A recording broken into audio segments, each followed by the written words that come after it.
အားလုံးပဲမင်္ဂလာပါအခုပြောမယ့်သင်ခန်းစာကတော့ iOffice Computer Online Class မှာပါဝင်တဲ့ Chapter 2 Typing သင်ခန်းစာထဲမှာ Lesson 3ဖြစ်ပါတယ် Lesson 3မှာဆိုရင်တော့ CV Form Writing Technique ဖြစ်ပါတယ် CV Form ရေးသားနည်းဖြစ်ပါတယ်ဒါဆိုလို့ရှိရင်ဒီ iOffice ဆိုတဲ့ folder လေးကိုဖွင့်ထားတယ်ပြီးရင် Chapter 2ဆိုတဲ့ folder ကိုထပ်ဖွင့်ပါမယ်ဒီထဲမှာ CV Form ကိုလည်း Word နဲ့ရေးမှာပဲဖြစ်တဲ့အတွက် right click နှိပ်မယ် New ကိုထောက်မယ်ပြီးရင်တော့ Microsoft Word document ကိုရွေးပါမယ်ပြီးရင် lesson 3ဖြစ်ပါတယ် enter နောက်တစ်ချက်ထပ်ခေါက်မယ်ဒါဆိုရင် lesson 3 document ဆိုတဲ့ file လေးပွင့်လာပါပြီ CV form ပဲရေးစာပဲရေးဘာပဲလုပ်ကိုယ့်ရဲ့ document ကို format သွင်းရပါမယ် format ချရမယ်ဆိုတော့ပထမပြောထားတဲ့အတိုင်းပဲ format ချမယ်ဆိုလို့ရှိရင်လေးချက်အလုပ်လုပ်ရပါမယ်ပထမဆုံး control A နဲ့ရပါမယ်ပြီးရင် font ပြောင်းမယ် font group ထဲမှာရှိတဲ့ calibrate body ထဲမှာကြိုက်တဲ့ font ကိုတစ်ခုကိုသုံးပါမယ်အင်္ဂလိပ်လိုပဲရေးမှာဖြစ်တဲ့အတွက်ကြိုက်တဲ့ font တစ်ခုကိုသုံးပါအများဆုံးသုံးဖြစ်တာကတော့ Times New Roman ဖြစ်ပါတယ် Arial စာလုံးလည်းလှပါတယ် Cambria လည်းလှပါတယ်ကြိုက်တာသုံးပါသုံးလို့ရပါတယ် Cambria ကိုပဲသုံးလိုက်မယ်ပြီးရင်တော့ font size ကို12လောက်ထားပါမယ်ပြီးရင် paragraph group ထဲမှာရှိတဲ့ justify ကိုနှိပ်ပါမယ် layout tab ကိုဖွင့်လိုက်တယ်ဖွင့်ပြီးတော့ size ကို A4 ပြောင်းမယ်ပြီးရင် margin ကိုတော့ဒီတစ်ခါ margin ကို normal မထားတော့ဘူးကိုယ်စိတ်ကြိုက် margin ထားပါမယ်စိတ်ကြိုက် margin ထားမယ်ဆိုတော့ custom margin ကိုသွားပါမယ်ဒီမှာဆိုရင် margin ဆိုတဲ့ tab အောက်မှာ top မှာတလက်မရှိပါတယ်တလက်မမထားခြင်းဘူးတလက်မကများတဲ့အတွက်0.75 လောက်ထားခြင်းနဲ့ပြီးရင် bottom ကိုလည်း 0.75 ပဲထားမယ်တစ်ကိုဖြတ်လိုက်တယ် 0.75 left ကိုလည်း 0.75 right ကိုလည်း 0.75 လောက်ထားပါတယ်ပြီးရင် okay နှိပ်ပါမယ်ဒါဆိုလို့ရှိရင် margin လေးတွေသေးသွားပြီဒါဆိုရင်အခု home tab ကိုပြန်ဖွင့်လိုက်မယ်ဖွင့်ပြီးတော့စာရိုက်လို့ရပါပြီcurriculum vitae တနည်းအားဖြင့် CV form ကိုရေးမယ်ဆိုလို့ရှိရင်အချက်လေးတွေကိုကြည့်ပြီးတော့ရေးရပါမယ်အဲ့ဒီအချက်တွေပါမှသာလျှင် CV form ကတကယ်ကိုဖတ်ကျင်စရာကောင်းမှာဖြစ်ပါတယ်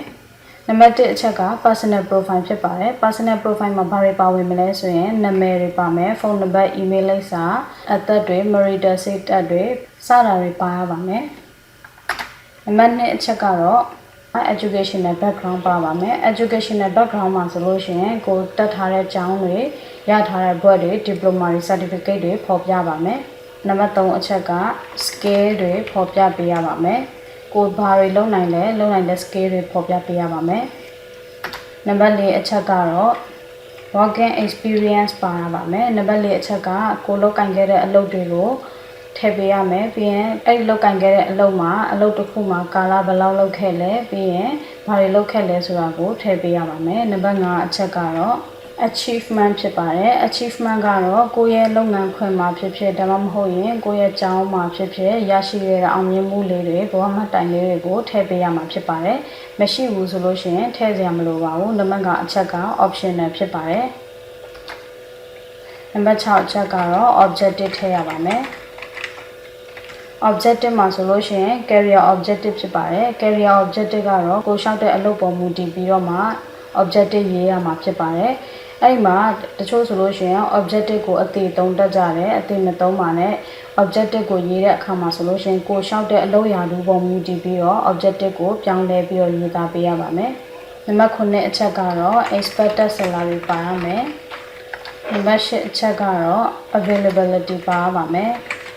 availability ကတော့ကိုဒီအလုပ်ရပဲဆိုလို့ရှိရင်ဘယ်လောက်နေရင်အလုပ်ကို join နိုင်လဲဆိုတဲ့ဟာကိုထည့်ပေးရပါတယ်နံပါတ်9အချက်ကတော့ reference or recommendation ဖြစ်ပါတယ်ကိုရှောင်းနေတဲ့အလုပ်ကယာတူကြီးတယ်ဆိုလို့ရှိရင် reference or recommendation ပေးရပါတယ် reference ကတော့ကိုဒီအလုပ်ကိုလုပ်ခဲ့တာမှန်ကန်ကြောင်းကို reference အနေနဲ့ပြပေးမဲ့ပုံကိုယ်တွေသူအဲ့ဒီပုံကိုယ်ရဲ့နာမည်ပြီးရင်ဖုန်းနံပါတ် email လိပ်စာယာတူတွေထည့်ပေးရပါမယ် company နာမည်တွေထည့်ပေးရပါမယ် recommendation ကတော့အဲ့ဒီ reference နဲ့သဘောတရားနည်းနည်းတူပါတယ် recommendation ကျတော့ထောက်ခံခြင်းဖြစ်ပါတယ်ထောက်ခံခြင်းကကြတော့ဒီကိုထောက်ခံပေးမဲ့လူရဲ့နာမည်ပြီးရင် email လိပ်စာဖုန်းနံပါတ်ယာတူ ကျောင်းဆိုလို့ရှိရင်လည်းကျောင်းဒါမှမဟုတ်ရင်လည်းကုမ္ပဏီဆိုလို့ရှိရင်လည်းကုမ္ပဏီနာမည်ထည့်ပေးရပါမယ်ဒီနံပါတ်ကိုအချက်ကိုထည့်တဲ့အခါမှာဆိုလို့ရှိရင်ကိုထည့်တဲ့လူကကိုရဲ့ CV form မှာထည့်ထားကြောင်းကိုသူ့ကိုကြိုတင်ပြီးတော့အသိပေးထားရပါမယ်ဒါမှသာကုမ္ပဏီဘက်ကဆက်သွယ်မယ်ဆိုလို့ရှိရင်သူ့ဘက်ကဘယ်လိုဖြေရမှန်းဆိုတာကိုသိမှာဖြစ်ပါတယ်အခုဒီအချက်တွေအားလုံးကိုအစင်လိုက်မဟုတ်တော့လည်းပဲဒီအချက်တွေအားလုံးပါမှဒီ CV form ကဖတ်ချင်စရာကောင်းပါပါ CV form ကဆွဲဆောင်မှုရှိမှာပါတော်တော်များများဆိုလို့ရှိရင်နံပါတ်3အချက်ကိုမေးတတ်ကြတယ်ပြီးရင်နံပါတ်5အချက်ပါမလားဘူးနံပါတ်5အချက် optional ဖြစ်တဲ့အတွက်မပါလဲရတယ်နောက်တစ်ခုကနံပါတ်9အချက်နဲ့နံပါတ်10အချက်ဖြစ်ပါတယ်နံပါတ်9အချက်နဲ့နံပါတ်10အချက်ကလည်းအရေးကြီးပါတယ်ကိုလျှောက်တဲ့အလုပ်ခွင့်ပုံမြည်တည်ပြီးတော့ဒီကိုရဲ့ညော်မှန်လာစာနဲ့ကိုရဲ့အလုပ်ဝင်နိုင်မဲ့အချိန်ကိုရေးထားပေးမယ်ဆိုလို့ရှိရင်အလုပ်ရှင်ဘက်ကလည်းအဆင်ပြေမယ်ဆိုရင်ကိုယ့်ကိုခေါ်နိုင်ပါတယ်သူနဲ့မကိုက်ညီဘူးဆိုလို့ရှိရင်အချိန်ကုန်ခံပြီးတော့ကိုယ့်အတွက် interview စီစဉ်စရာမလိုဘဲနဲ့တခြားတယောက်ကိုရွေးချယ်နိုင်မှာဖြစ်ပါတယ်ဒါကတော့သူ့ဘက်ကိုပဲကြည့်ခြင်းဖြစ်ပါတယ်အခုဆိုလို့ရှိရင်ဒီအချက်လေးတွေသိပြီဆိုလို့ရှိရင်ဒီအချက်ပအောင်ရေးသားရပါမယ်အခုဒီနေ့ကတော့ CV form ရေးသားနည်းကိုပထမအပိုင်းလေးပဲမိသလောက်လေးကိုရှင်းပြပေးသွားမှာဖြစ်ပါတယ်ဒါဆိုရင်CV form ရေးမယ်ဆိုလို့ရှိရင်အများစုမှာတက်ကြတဲ့အမှားက curriculum vitae ဆိုပြီးတော့ခေါင်းစဉ်တက်ကြတာပါပဲ curriculum vitae ကိုခေါင်းစဉ်တက်မယ်ဆိုလို့ရှိရင်မှားတာလားဆိုတော့မမှားပါဘူးမှန်ပါတယ်ဒါပေမဲ့ curriculum vitae ကိုခေါင်းစဉ်ကြီးတက်မယ်ဆိုလို့ရှိရင်ကြည့်ရတာအရန်ရိုးရှင်းပြီးတော့ဆွဲဆောင်မှုမရှိပါဘူးဒါကြောင့်မလို့ခေါင်းစဉ်တက်တဲ့နေရာမှာကိုယ့်ရဲ့နာမည်ကိုတက်တာပို့ပြီးတော့အဆင်ပြေပါတယ်ဒါကြောင့်နံပါတ်1အချက် personal profile ကိုစရေးပါတော့မယ် personal profile မှာကိုယ့်ရဲ့နာမည်ကိုစရေးပါနာမည်ဆိုပြီးတော့ name ဆိုပြီးတော့မရေးတော့ဘူးကိုယ့်ရဲ့နာမည်ကိုပဲတန်းပြီးတော့ရေးတော့မယ်နာမည်ကတော့ကိုကြိုက်တဲ့နာမည်ကိုယ့်ရဲ့နာမည်လည်းထည့်လို့ရပါတယ်ပြီးရင်နောက်တစ်ခုနာမည်ပြီးပြီဆိုလို့ရှိရင် enter ခောက်မယ်ဖုန်းနံပါတ်ရေးမယ်ဖုန်းနံပါတ်ကိုရေးတဲ့အခါမှာဖုန်းလို့ရိုက်ပြီးပြီဆိုလို့ရှိရင် space လေးချမယ်ပြီးရင် column လေးအဆက်နှစ်ဆက်ချမယ်ပြီးရင် space ထပ်ချမယ်ပြီးရင်ကိုယ့်ရဲ့ဖုန်းနံပါတ်လေးရိုက်ထည့်ပါပြီးရင်နောက်တစ်ကြောင်းက email ထည့်မယ်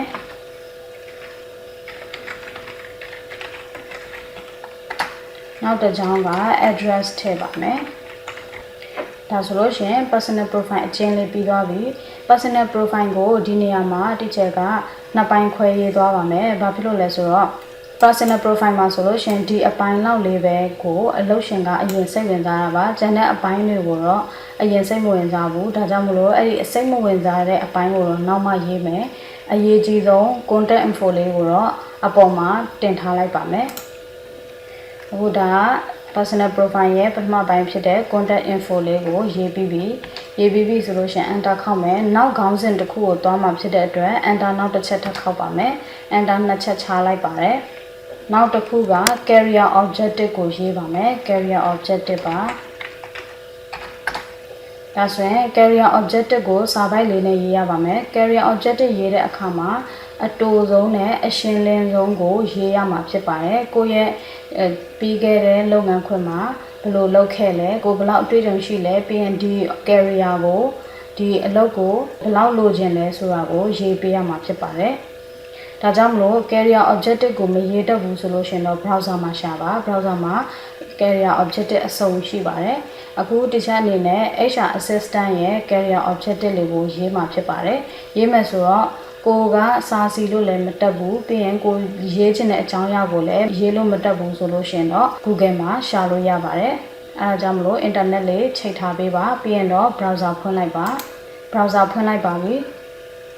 ဒီ browser မှာဆိုလို့ရှိရင် search bar မှာကိုရှာချင်တဲ့အကြောင်းအရာကိုရိုက်ထည့်ပြီးတော့ရှာရပါမယ်အခုရှာချင်တဲ့အကြောင်းအရာက career objective ဖြစ်ပါတယ် career objective လို့ရိုက်ထည့်မယ်ဒါဆိုရင်အောက်မှာအများကြီးကျလာပါပြီအများကြီးကျလာတဲ့အထက်မှာဒီ career objective ကိုနှိပ်လိုက်တယ်ဒီထဲမှာဆိုလို့ရှိရင် career objective ပေါင်းအများကြီးရှိပါတယ်အဲ့ဒီထဲမှာအကောင်းဆုံးဟာတွေကိုလိုက်ပြီးတော့ရှာရမှာဖြစ်ပါတယ် career objective ကိုရှာတဲ့အခါမှာဆိုလို့ရှိရင် career objective ဆိုပြီးတော့ရရှာမဲ့အစား general ရှာမဲ့အစားကိုယ့်ရဲ့ရှာချင်တဲ့ယာတူ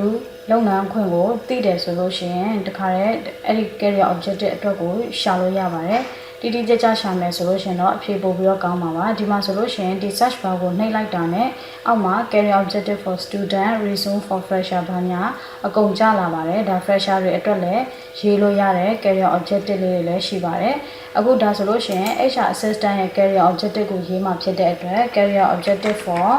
HR လို့ရေးထည့်လိုက်မယ်ဒီမှာဆိုလို့ရှိရင် HR နဲ့ပတ်သက်တဲ့ဟာတွေအကုန်လုံးကြာလာပါပြီဒီထဲမှာဆိုလို့ရှိရင်လည်းအများကြီးထပ်ပြီးတော့ရှိပါတယ် fresher အတွက် executive အတွက် PM manager recruiter အများကြီးရှိပါတယ်ဒီထဲမှာမှ HR assistant ဆိုတဲ့ဟာလေးကိုရွေးလိုက်မယ်ဒီထဲမှာဆိုလို့ရှိရင်အပေါ်ဆုံး link ကလူရှာအများဆုံး link အကောင်းဆုံး link ဖြစ်ပါတယ်ဒါကြောင့်မလို့ဒီအပေါ်ဆုံး link ကိုနှိပ်လိုက်မယ်ဒါဆိုလို့ရှိရင်ဒါက objective လေးတွေကြာလာပါပြီဒီ website မှာဆိုလို့ရှိရင် HR assistant ရဲ့ resume အတွက်ကို objective example ပေါင်း22ခုပြထားတယ်လို့ရေးထားပါတယ် resume နဲ့ CV နဲ့ကဘာကွာလဲဆိုတော့ resume ဆိုလို့ရှိရင်အများအပြည့်CV form နဲ့နည်းနည်းဆင်ပါတယ် CV form ကတော့အသေးစိတ်ပို့ပြီးတော့ရေးရတယ် resume ကကြတော့တစ်မျက်နှာထဲနဲ့အကုန်ပြီးအောင်အကုန်ရေးရပါတယ်ဒါက resume အတွက်ဖြစ်ပါတယ်ဒီ resume အတွက်မှာရော CV form မှာရောဒီ objective ကိုသုံးလို့ရပါတယ်ဒါကြောင့်မလို့အောက်မှာ objective လေး22ချက်ရှိရဲအဲ22ချက်ထဲမှာအကြိုက်ဆုံးတစ်ချက်ကိုရွေးလိုက်ပါ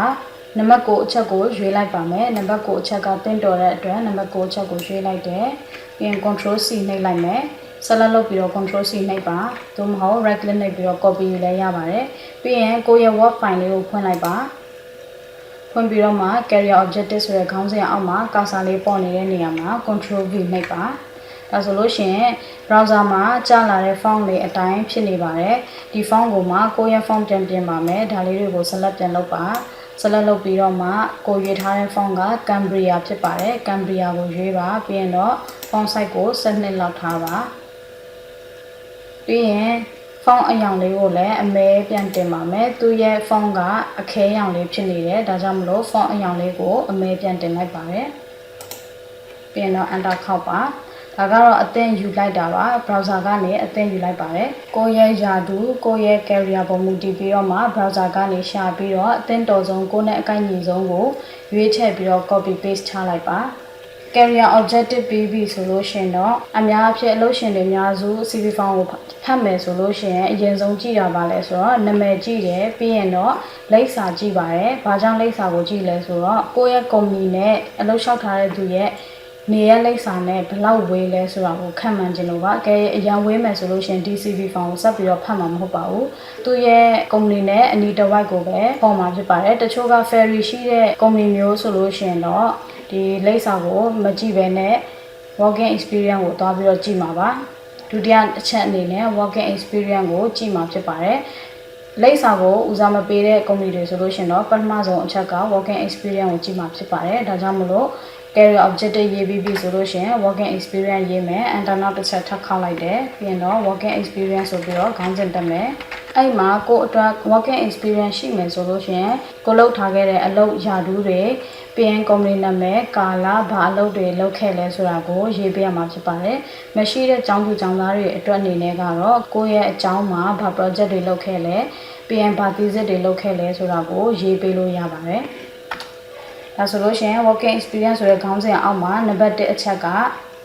အကယ်၍ကိုလုပ်ခဲ့တဲ့လုပ်ငန်းခွင်က3-4ခုရှိမယ်ဆိုလို့ရှိရင် update အဖြစ်ဆုံးကိုအပေါ်ဆုံးမှာရေးပါအကြဆုံးတစ်ခုကိုတော့အနောက်ဆုံးမှာရေးပေးရပါမယ် position ကိုရေးမယ်ပြီးရင်တော့ကာလရေးပေးရပါမယ်ကာလကိုရေးတဲ့အခါမှာလရယ်နှစ်ရယ်ကိုရေးပေးရပါမယ်ဥပမာဇွန်2015မှာ2015ကနေပြီးတော့မှဇူလိုင်2020အထိကို HR assistant လုပ်ခဲ့တယ်။ဘယ် company မှာလဲဆိုရင် dash လေးခံပြီးတော့ကိုယ့်ရဲ့ company နာမည်ကိုရိုက်ထည့်ပါ။ company ကိုရိုက်တဲ့အခါမှာ company limited ဆိုလို့ရှိရင်တော့ dot လေးတစ်လုံးချပြီးတော့ comma ပြီးရင် LTD ဆိုတာရိုက်ပေးရပါမယ်။ဒါဆိုလို့ရှိရင် position လဲပါပြီ။ duration လဲပါသွားပြီ company ရဲ့နာမည်လဲပါသွားပြီဒါဆိုရင်နောက်တစ်ခုရေးရမှာကဒီ position နဲ့ပတ်သက်ပြီးတော့ဒီ company မှာဘာတွေလုပ်ခဲ့လဲဆိုတာကိုရေးပေးရမှာဖြစ်ပါတယ်ဒါကြောင့်မလို့ duties and responsibility ကိုထည့်ပေးရပါမယ် duties and responsibility ကိုတော့အချက်လေးတွေနဲ့ထုတ်ပြီးတော့ရေးပေးပါအချက်လေးတွေနဲ့ထုတ်ပြီးရေးမယ်ဆိုလို့ရှင်တော့ paragraph group တွေကနေပြီးတော့မှ bullet ရှိပါတယ် bullet ကိုနှိပ်ပေးပါ bullet ထဲမှာမှကိုကြိုက်တဲ့ bullet ပုံစံတစ်ခုကိုရွေးလိုက်ပါကိုလောက်ရတဲ့အလုပ်တာဝန်တွေဝတ္တရားတွေအားလုံးကိုတိုတိုလေးနဲ့ရှင်းရှင်းလေးကိုအကုန်လုံးပအောင်ရေးပေးရပါမယ်အချက်ကိုအနည်းဆုံး5ချက်လောက်ရေးပေးပါအများဆုံးအချက်20လောက်ပဲထည့်ပါအဲ့ဒီအချက်20ထဲမှာကိုပြောချင်တဲ့ဟာတွေအကုန်ပအောင်ထည့်ပေးပါတချို့ကမရေတက်ဘူးမရေတက်တဲ့လူတွေဆိုလို့ရှင်တော့အနည်းဆုံး5ချက်လောက်ထည့်ပေးပါကိုလုပ်ငန်းခွင်မှာဘာတွေလုပ်ခဲ့ရလဲ daily ဘာတွေလုပ်ရလဲဘာတာဝန်တွေပေးခြင်းခံရလဲဆိုတာကိုရေးပေးရပါမယ်ဒါဆိုလို့ရှင်တော့ဒါလေးတွေက HR assistant ရဲ့ duty and responsibility ဆိုပြီးရေးသားခဲ့ပါတယ်သင်တန်းသူသင်တန်းသားအနေနဲ့ရေးမယ်ဆိုလို့ရှင်တော့ကိုတကယ်လုပ်ငန်းခွင်မှာလုပ်ရတဲ့အချက်လေးတွေကိုဝက်ကြတိုတိုလေးနဲ့အရေးပါဆုံးအချက်လေးတွေကိုရေးပေးရပါမယ်အခုဒါဆိုလို့ရှင် working experience ပြီးသွားပြီဆိုတော့ skill ဆိုတဲ့ခေါင်းစဉ်လေးထပ်ပြီးတော့ရေးပါမယ်scale ဆိုတဲ့နေရာမှာကိုဘာတွေလုံနိုင်လဲဆိုတာကိုဖော်ပြမှာဖြစ်ပါတယ်တချို့ကတော့ scale အချက်ကိုလုံးဝမပါခဲ့ဘူးမပါခဲ့တဲ့လူတွေကတော့ကိုဘာတွေလုံတက်လဲဆိုတာကိုကိုမပြောပြဘူးဆိုလို့ရှိရင် CV ကိုဖတ်တဲ့လူကဘယ်လိုမှသိနိုင်မှာမဟုတ်ပါဘူးဒါကြောင့်မို့လို့ဒီ scale ကိုမဖြစ်မနေထည့်ပေးရပါမယ်ကိုဘာလုံနိုင်လဲဆိုတာကိုရေးထားပေးမှသာသူကကိုကိုဘယ်လိုခိုင်းမလဲဆိုတာကိုသိနိုင်မှာဖြစ်ပါတယ်အဲဒါကြောင့်မလို့ vacancy announcement တွေလောက်ခေါ်စာတွေကြည့်မယ်ဆိုလို့ရှိရင်သူတို့က JD တွေဖော်ပြပေးမှာဖြစ်ပါတယ်အဲဒီ JD တွေမှာကိုလောက်ရမယ့်အလုပ်တာဝန်တွေပါတယ်ပြီးရင် job requirement ဆိုပြီးတော့မှအလုပ်လိုအပ်ချက်တွေပါတယ်အဲဒီအလုပ်လိုအပ်ချက်တွေမှာဆိုလို့ရှိရင်ကိုမှရှိရမယ့်အရေးချင်းလေးတွေဖော်ပြပေးထားတယ်အဲ့လိုမျိုးဆိုလို့ရှိရင်အဲဒီကိုလျှောက်ချင်တဲ့အလုပ်ပေါ်ကို scale ကိုပြင်ပြီးတော့ရေးပေးရပါမယ်တချို့job requirement မှာဆိုလို့ရှိရင်ကွန်ပျူတာတက်ရမယ်ပြီးရင်အင်္ဂလိပ်စကားပြောတတ်ရမယ်ဘာညာပေါ့နော်အဲ့ဒီထဲမှာသူတို့ရေးထားတဲ့အတိုင်းကိုကိုယ့်ရဲ့ skill ကိုလည်းကိုလုံးနိုင်မယ်ဆိုလို့ရှိရင်ဖော်ပြပေးရပါမယ်အခုဒါက general ရကိုပဲ skill ထည့်မယ်ဆိုတော့ bullet လေးလည်းထည့်မယ်ကွန်ပျူတာကို Word ပြီးရင် Excel PowerPoint internet email